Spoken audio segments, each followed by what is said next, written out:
Bonjour à tous, amateurs de détection. Voici un étalage des mensonges et manipulations du magasin nommé Le Fouilleur. Les deux gérants de cette société ont fait leur spécialité de salir leurs concurrents, et tous ceux qui leur font de l'ombre. Exemple.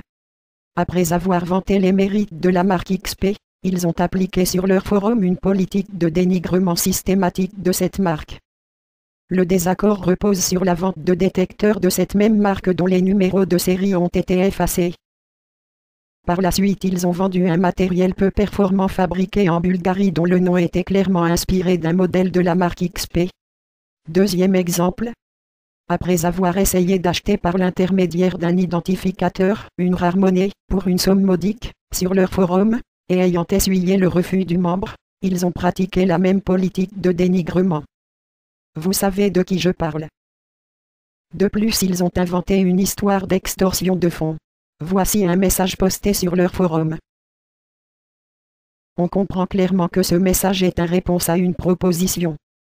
L'extorsion est le fait d'obtenir par la violence, la menace de violence ou la contrainte soit une signature ou un engagement, soit la révélation d'un secret, soit la remise de fonds d'un bien quelconque. Il n'est pas ici question de contrainte ou d'une quelconque violence, dans la mesure où David du Fouilleur est l'initiateur de cet accord. Si j'invite une personne chez moi et me mets à la traiter de cambrioleur, est-ce que ça en fait un voleur? Certainement non. Un autre exemple. Dans la charte de leur forum, ils déclarent être contre la revente de monnaie ou artefacts trouvés en détection. Une modification récente de leur activité et l'ouverture de l'antenne Esson numismatique prouvent que ces personnes peu scrupuleuses sont des hypocrites. Les coordonnées téléphoniques correspondent à ceux de leur boutique.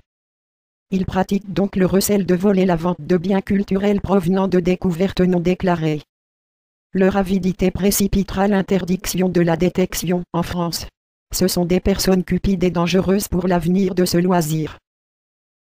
Le dénigrement des concurrents et les insultes sont systématiques sur leur forum, au point que leur message ne soit plus composé que de cela.